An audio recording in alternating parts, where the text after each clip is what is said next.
And welcome, sports fans, to the Sports Roundtable today. And we've got a lot to get to of games that took place yesterday across actually two sports: high school volleyball and high school football. And we're into district play for high school football. District championships are set for next Friday evening.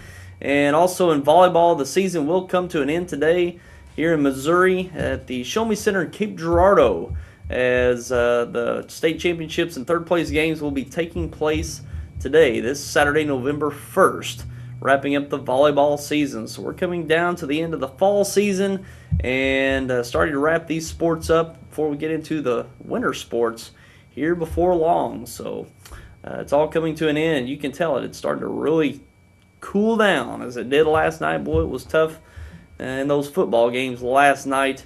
And it got pretty cool. I think right around 40 degrees, a little bit, maybe a little cooler, right around 38 degrees last night. So it's really cooled down and really turned into some really cool football weather here in this last week. So we'll touch on those games in a moment. And also we'll give you some other results that took place during the week as well.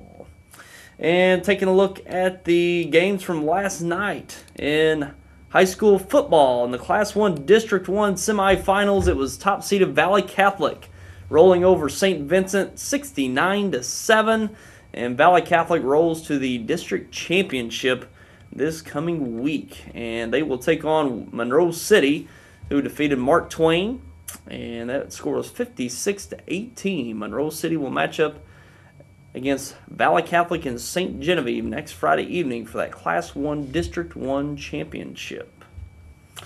And moving on to Class 2 District 1, top-seeded Malden defeated 5th-seeded Hayti in a rout 58-12. No problem for the Green Wave. They advance to the Class 2 District 1 championship next week as they'll take on Crothersville, the second seed, who defeated third-seeded East Prairie last night, no problem, 49-26.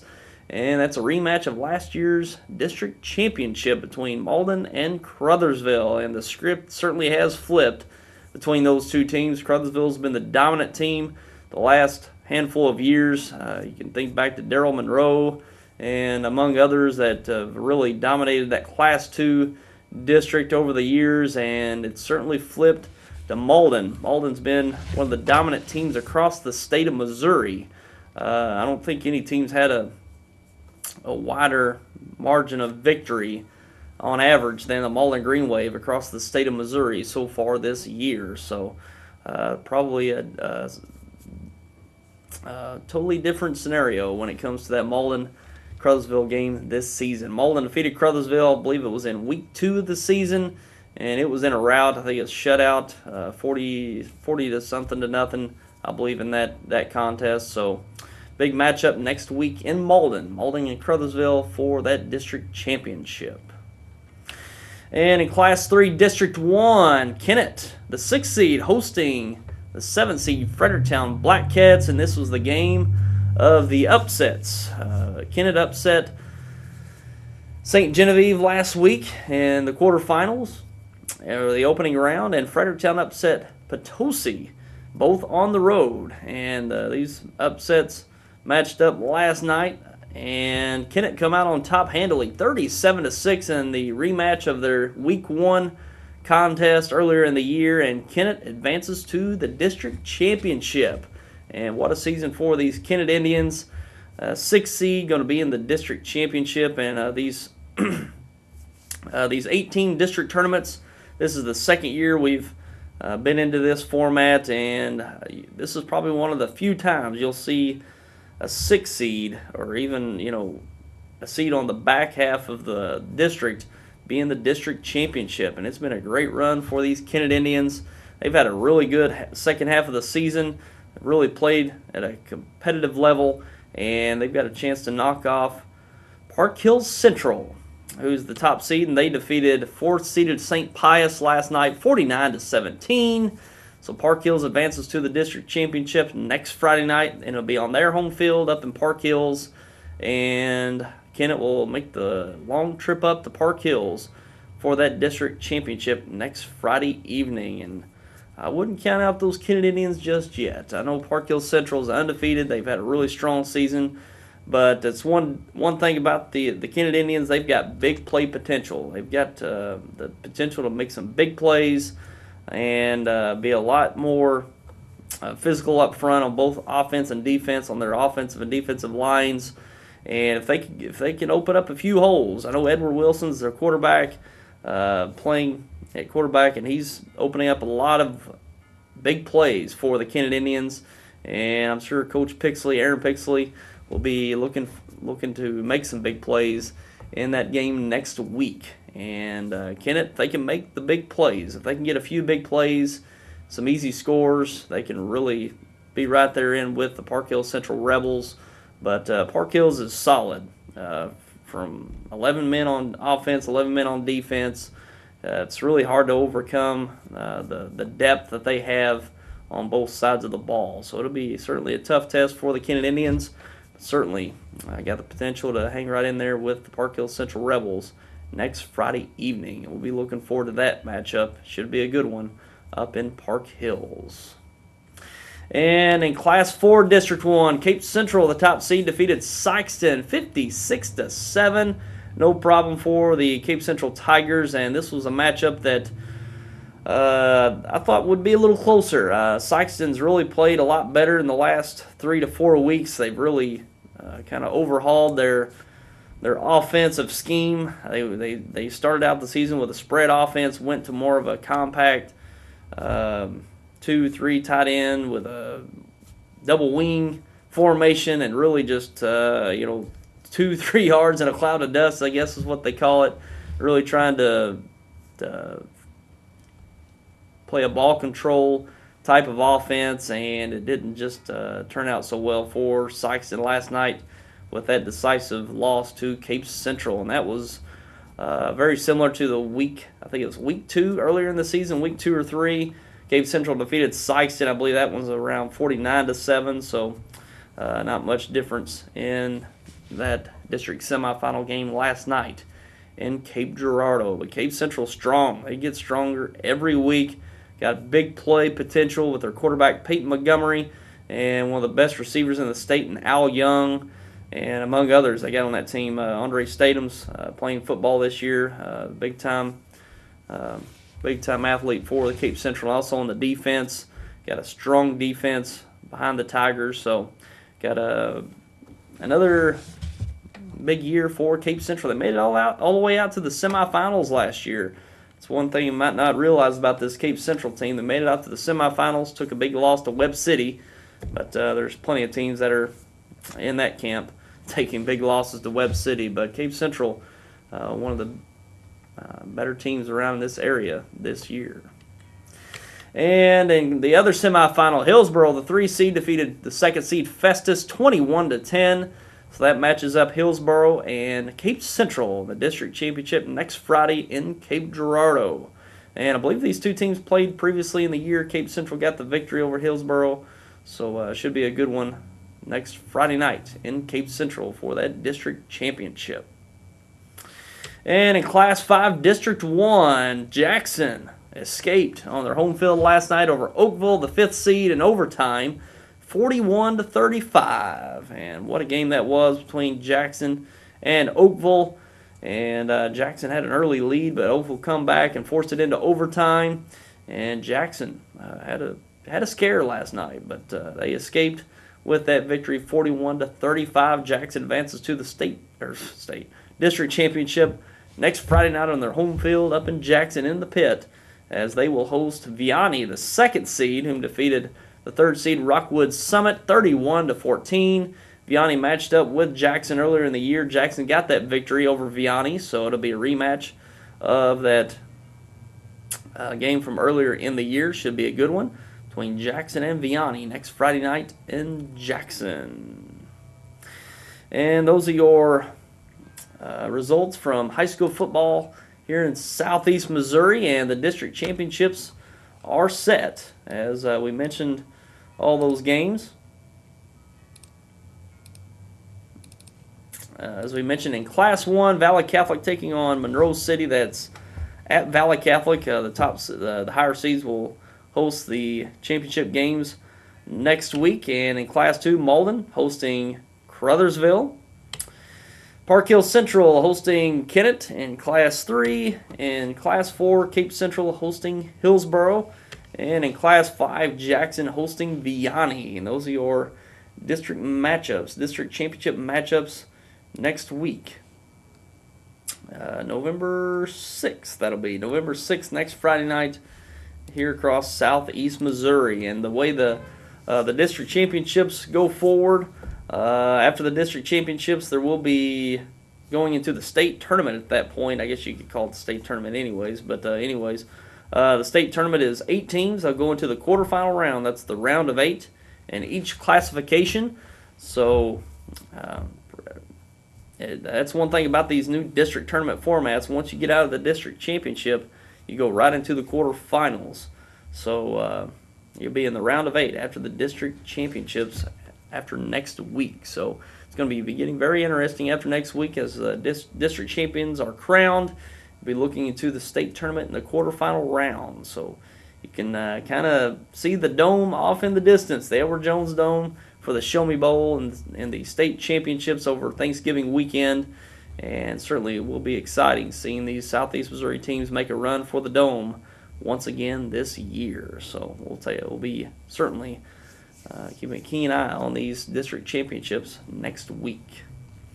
And touching on Northeast Arkansas football last night, a game that we were at and recorded last night. Hoxie big over Piggott, 56-14. No problem for the Hoxie Mustangs last night. A very competitive Hoxie team, and you can catch that game Sunday at 4 and Tuesday night at 6:30. Replay of that game last night with Hoxie and Piggott. Sunday at 4 and Tuesday at 6:30. We'll be replaying that game, Hoxie versus Piggott, and it was a cold one last night. Boy, it was really cold.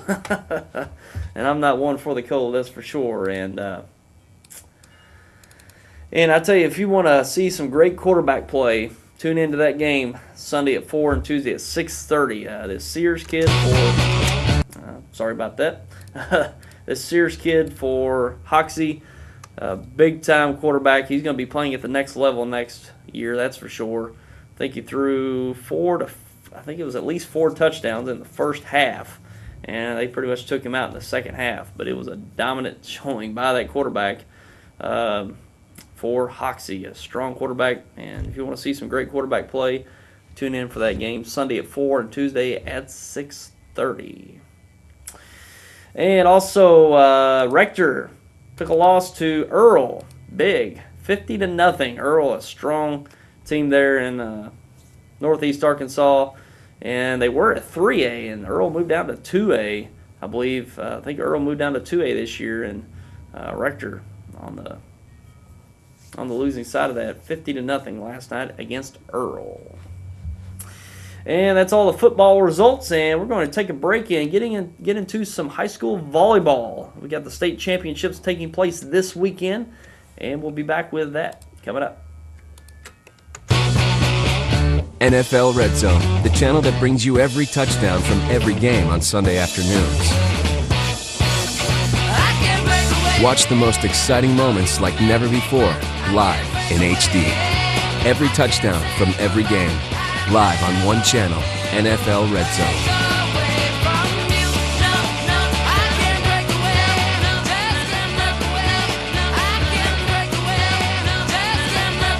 Always on the go? Take the best in TV entertainment with you with New Wave to Go. Now you can enjoy your home television service everywhere, anytime on your laptop, tablet, or smartphone. Watch your favorite channels and sporting events live via the internet. Even access your home DVR to enjoy your recorded shows and movies or to set up future recordings. Prices start at just $12.99 a month. So call us today and ask about New Wave to Go. Another innovative service brought to you by New Wave, your local communications experts.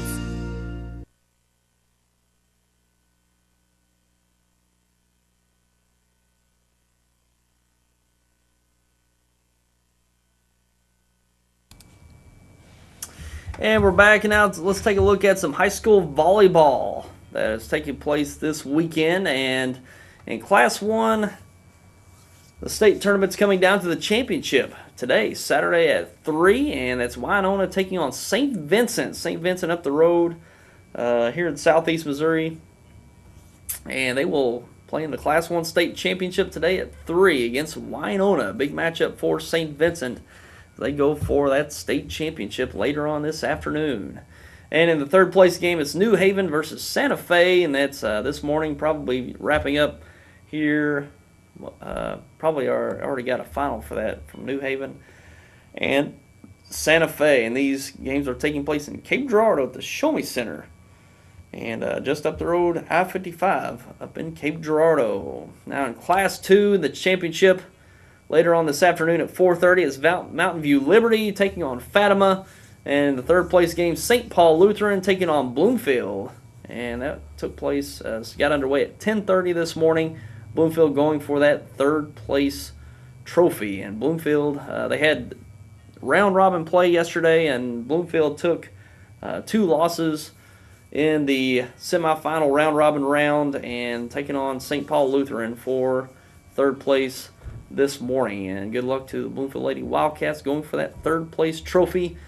Fine season for the Bloomfield Wildcats here in Stoddard County. So a great year for Bloomfield. We had a lot of good teams this year. Bloomfield in Class 2, and down in Class 1, Bernie had a really strong year, and Clarkton as well. And in Class 3, Dexter had a great year.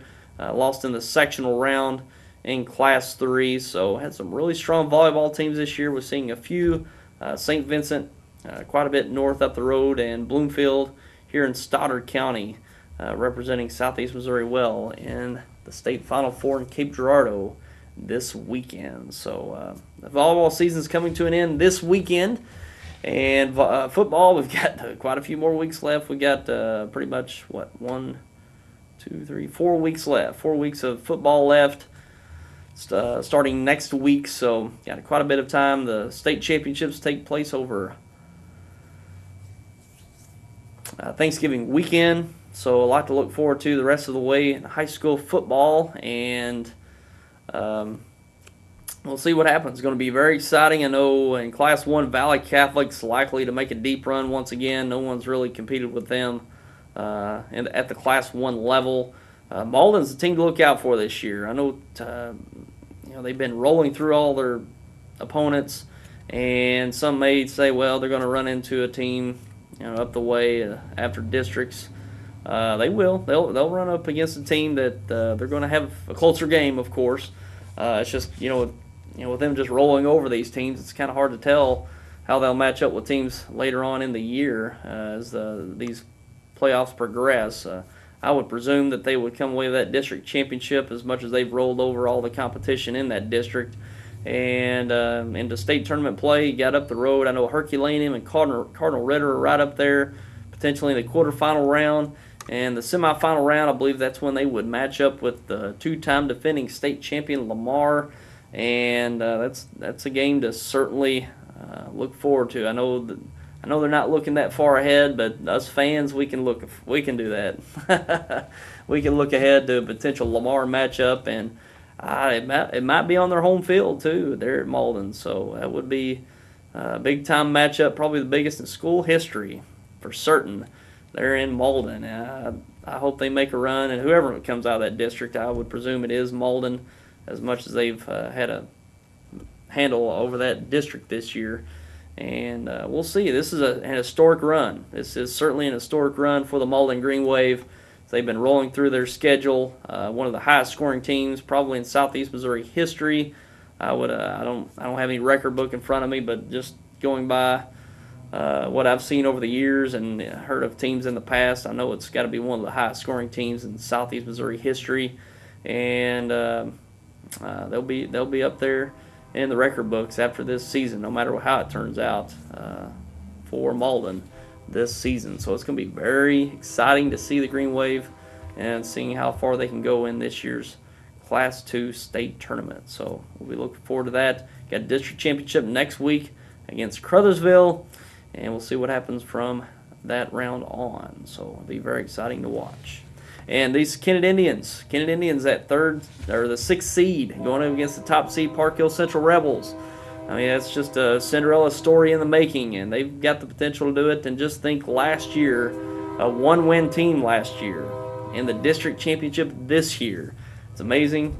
Coach Pixley and his staff, even his brother Arlen Pixley coming on this year, certainly made a turnaround in that program. Kennett's been a struggling program for many years. They've had a lot of turnover in the coaching ranks. Seems like every 2 years they've got a new coach. Sometimes even after 1 year they're shuffling the deck in the coaching ranks there in Kennett. But Coach Pixley's, he's got a reputation that precedes him and what he's done at Dexter for many years, and he's just stepped right in there and done a great job getting a lot of kids out and developing them in the weight room. You can really tell a difference in the physicality of these Indians from a few years ago. It's just night and day, the physicality they bring, especially in the offensive and defensive lines. That's certainly made a big difference in the win column for this year. And they got a great opportunity to take advantage of in the district championship as probably one of the biggest Cinderella teams we'll ever see. That's one thing in these district tournaments. I don't think we'll ever, that's a big word to say, but it's going to be very rare that you see a team that's probably 5th seeded or lower, 5th through 8th, make it to a district championship, because you got to win on the road 2 straight weeks, and they've done it. Defeated St. Genevieve in the opening round, the 3rd seed in St. Genevieve, which is a very good program, and they had a very good team this year. Once again this year, had to go on the road, or they had a home game against 7th-seeded Fredericktown, and that was another break that they've got. They had a home game against Fredericktown, who defeated Potosi on the road, the 2nd seed Potosi Pirates. Can't remember who the Potosi is, but anyways. Yeah, you got a victory on the road in Potosi. So it worked out well for Kennett, getting to face a team they already faced off with in week 1, and going up to Park Hills next Friday night for that district championship. And in Class 4, Cape Central is rolling as they've been all year. Got a lot of young talent on that team. Al Young, Peyton Montgomery, that's a big matchup. They run the ball well. And it's another team to look out for in Class 4. Jackson, Class 5, very thick competition up there in that Class 5 district. Take on Vianney next week. So very exciting in football right now so far. And pretty much wrapping up football. Softball, I know we talked about last week. Portageville come away with 3rd place in the state in Class 2. They played that 3rd place game and won, coming away with 3rd place. And a lot of controversy around that semifinal game last year. As they lost to Pleasant Hope in that semifinal round. I'm sure you've heard if you're following the sports quite closely. They had a 2-1 lead, or 2-1 deficit going in the top of the 7th, and they hit a 2-run home run, and a girl that was on first base rounded, and presumably crossed home plate, and the batter that hit the home run crossed home plate, and then there was a conference of Pleasant Hope players and the coach to the umpires. The umpires discussed, and they ruled that the girl on first base that rounded and came home didn't touch home plate, so that home run didn't actually count. It was officially a triple, and the girl that was on base was out at home, so her run didn't count, and that was the 3rd out of that top of the 7th, and the score stood at 2-1, and Portageville lost a heartbreaker, and they tried to file a protest and wasn't accepted, and they advanced and won the 3rd place game last weekend. And the Pleasant Hope team went on and got just demolished in the state championship game. And actually, it was kind of a funny story that come out of that state championship game. I apologize for not having the team that beat them, but anyways, pretty much the story coming away with that, they got demolished by more than 10 runs, and a girl hit a home run and come around the bases, and she just stomped on home plate to make sure it counted.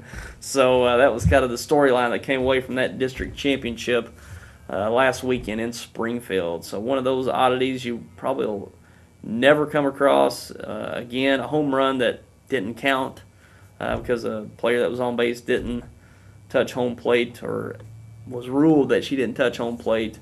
And what's the stranger part of that is the home plate umpire didn't rule that she didn't touch home plate. It was the first base umpire that ruled she didn't touch home plate. So strange ending, a heartbreaking ending for the Porterville Lady Bulldogs last weekend. But hey, they answered the bell. They came back and won that third place game. In a lot of instances, I've heard a lot of teams that have been really that have had endings like that. I've heard over the past they wouldn't even play the third place game just out of kind of protest of how they were assumed to be wronged in the semifinal game. Kind of, you look back to the 1972 Olympics when the U.S. Olympic team didn't accept their silver medals based on that game with the Soviet Union, where they just kept replaying the last few seconds of the game until the Soviets got the result that they wanted. So it was kind of one of those instances. But you got to give it to that coaching staff. I know Billy Cook there, coaching staff there in Portageville, brought those girls out in that third place game and won. I believe it was 3-1. Either way, they won that third place game and answered the bell. I know it had to have been tough on those girls to play a game later on in the day after they had just gotten their dream taken away of winning a state championship. So a lot of courage and fortitude in that Portageville team to answer the bell and come back and win that third place game, and they should be commended for coming back and winning that third place game. So congratulations to those Portageville Lady Bulldogs on a fine softball season, one we won't forget, that's for sure. That's one thing you'll never forget, that Portageville softball team from this year. You'll always have a story to tell from this softball season, and they surely won't be forgotten. That is for certain. And that's pretty much wrapping up the fall sports. We're going to take a quick break and give you some college and pro football matchups taking place this weekend, so don't go away.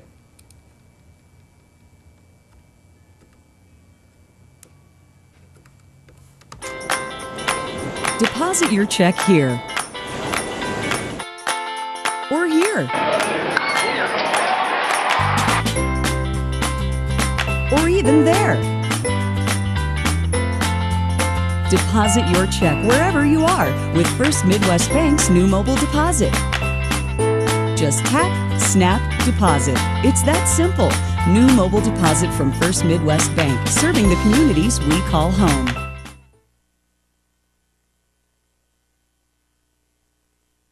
What is your emergency?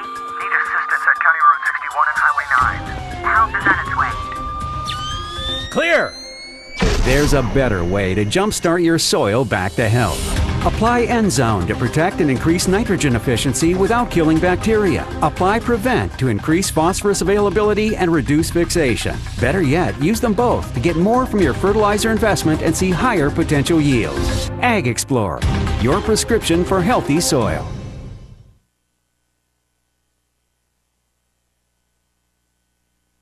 You want to see me, sweetie? Hello, Daddy. Have a seat, please. I need my own DVR. I work hard around here. When I get free time, I like to unwind to Good Luck Charlie. Hey, no problem, no problem. We just got the boss from New Wave. Now we can record up to 6 shows at once. 6 shows at once? Someone's gunning for a promotion. The boss from New Wave. Make TV work for you. Call 1-888-8-NEW-WAVE today.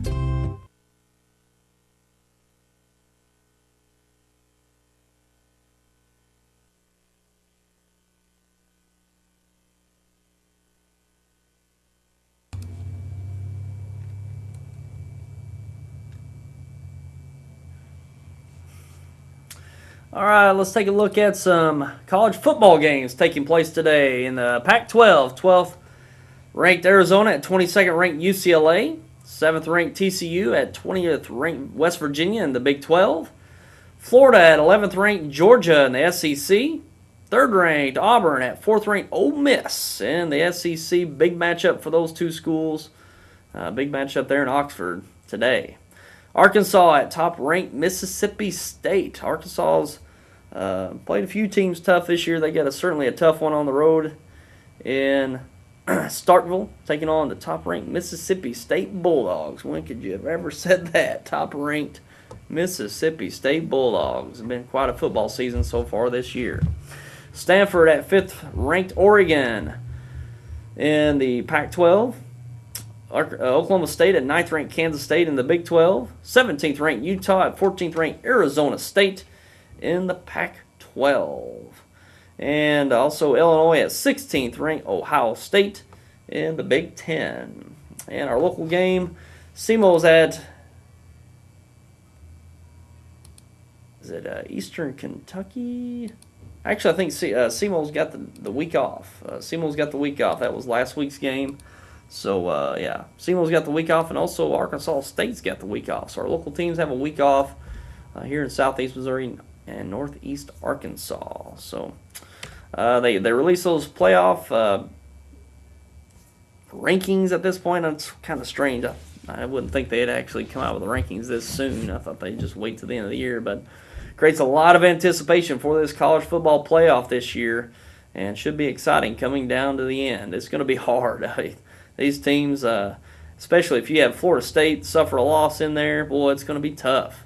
Can you imagine a Florida State team that's got one loss and comes away with an ACC championship not being the playoff? It's possible. It's unbelievable how it's going to end up this year. Florida State's had a scare with Louisville just the other night. They were down 21-0, had to come back and win 41-32 or something like that. But anyways, or 42-31 or something like that. And well, I tell you, Florida State might get snake bit this year. They probably will win the ACC. And just think, if the defending champion, the next year they win the ACC championship, their conference championship, and not even have a chance to defend their title. It's certainly possible. You take a look at this SEC this year. If you have all these teams with one losses, you almost have to throw them in there just by default. But you got some other teams as well going to be vying for a spot. Notre Dame's right there in the mix. We got Oregon right there, ranked 5th in the country, right there with one loss. Boy, I tell you, if you have 7 or 8 teams that's got one loss, my goodness, that selection committee is going to have a nightmare on their hands. So they'll just have to expand it again, which I don't know how many years it's set for 4 teams, but certainly a lot more anticipation towards the end of the year in this playoff for college football this season. It should be exciting coming down to the end. And taking a look at some pro football taking place this weekend. The Cardinals at the Cowboys. This is a big NFC matchup. Cardinals, the best team in the NFC right now with only one loss. Cowboys suffered a loss last Monday Night Football to the Redskins at home. They've got their hands full against these Cardinals this Sunday. And Tony Romo had a scare last week, taking a shot to his back, his surgically repaired back over the offseason. And he's kind of questionable whether he's going to play in this game. I assume he will. It came back in the latter part of that game in the end. And the Cowboys certainly need a victory over the Cardinals. And the Cardinals, the hottest team in the NFC right now. Their only loss coming to the Denver Broncos on the road. So it's a team to look out for going forward. Also, the Eagles at the Texans, the Chargers at the Dolphins, Redskins at the Vikings, the Rams, St. Louis Rams on the road in San Francisco to take on the 49ers in the NFC West. And the game of the week, I guess you would say, is the Broncos at the Patriots up in New England in Foxborough. The Broncos, probably the top team in the NFL, certainly AFC at this point, standing at 6-1. The Patriots at 6-2.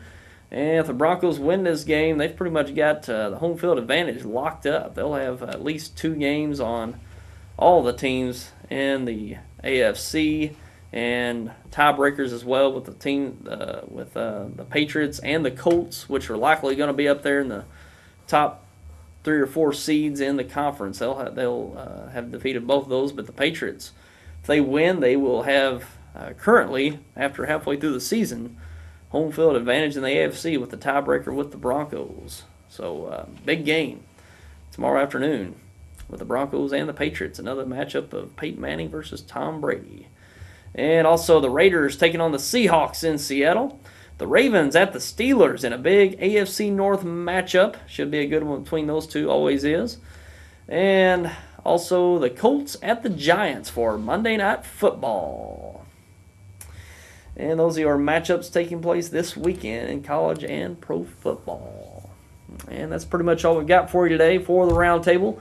We appreciate you for tuning in as always. Look forward to seeing you right back here with us next week for another Roundtable edition. And until then, I'm Tyler Wagner. Have yourself a great week. Take care, everyone.